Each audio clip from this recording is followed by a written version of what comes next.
Iran और Israel के बीच तनाव अपने चरम पर है। 1 अक्टूबर को ईरान के हमले के बाद इजराइल ने बदला लेना शुरू कर दिया है। उसने लेबनान और सीरिया में हमला किया है।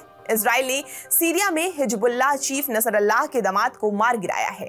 वहीं लेबनान की राजधानी बेरूत में हुए हमले में 40 से ज्यादा लोगों की मौत हुई है। इस बीच ईरानी सुरक्षा एजेंसियों का दावा है कि अपने एयरबेस पर हुए ईरानी हमले को छुपाने के लिए इजराइल ने सैटेलाइट इमेज में छेड़छाड़ किया। सैटेलाइट पिक्चर में एयरबेस के ठीक ऊपर कृत्रिम बादल दिखाया है। इजराइल के बाकी इलाकों और दूसरे एयरबेस की तस्वीरें साफ साफ है। नेगेटिव एयरबेस की सैटेलाइट पिक्चर साफ नहीं आ रही है। 1 अक्टूबर को ईरानी मिसाइल से इजराइल के इस एयरबेस को निशाना बनाया गया था। इजराइल के हमले के बाद हिजबुल्लाह ने दावा किया कि उसने उत्तरी इजराइल में बेत हिलेल के ऊपर उड़ान भर रहे एक इजरायली सैन्य हेलीकॉप्टर पर सतह से हवा में मार करने वाली मिसाइलें दागी, जिससे उसे पीछे हटने पर मजबूर होना पड़ा।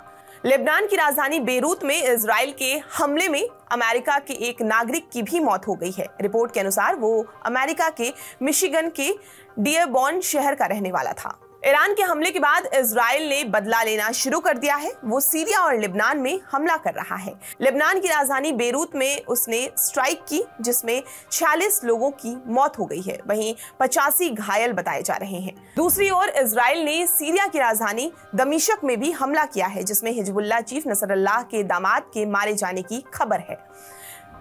ईरान के इजराइल पर अटैक करने के बाद अमेरिका इजराइल का पूरा समर्थन कर रहा है, लेकिन राष्ट्रपति बाइडेन ने कहा कि इजराइल को ईरान के परमाणु साइट पर हमला नहीं करना चाहिए।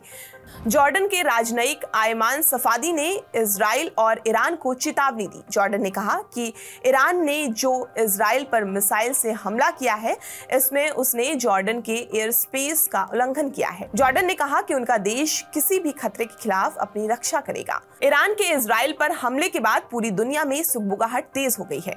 मिसाइल अटैक के बाद G7 की आपात मीटिंग भी बुलाई गई थी। इस मीटिंग के बाद अमेरिका के राष्ट्रपति जो बाइडेन ने सोशल मीडिया हैंडल एक्स पर पोस्ट करते हुए कहा कि आज सुबह मैं इजराइल के खिलाफ ईरान की अस्वीकार्य हमले पर चर्चा करने और ईरान पर नए प्रतिबंधों की चर्चा करने के लिए G7 नेताओं की बैठक में शामिल हुआ। संयुक्त राष्ट्र महासचिव एंटोनियो गुटेरेस ने सुरक्षा परिषद की बैठक में बड़ी टिप्पणी की। उन्होंने कहा कि मिडिल ईस्ट में भड़की आग तेजी से एक नर्क बनती जा रही है। अमेरिका और फ्रांस ने कई अन्य देशों के समर्थन में अस्थायी युद्ध विराम का प्रस्ताव रखा है। हालांकि इजराइल ने प्रस्ताव को अस्वीकार कर दिया है। ऐसा माना जा रहा है कि इजराइल कभी भी ईरान पर हमला कर सकता है। ईरान ने 1 अक्टूबर को इजराइल पर सैकड़ों बैलिस्टिक मिसाइल दागी थी। ईरान ने दावा किया कि 90% मिसाइल टारगेट पर गिरी। इसके उलट इजराइल का कहना है कि उसके एयर डिफेंस सिस्टम ने ईरान की अधिकांश मिसाइल को हवा में ही निस्तानाबूद कर दिया।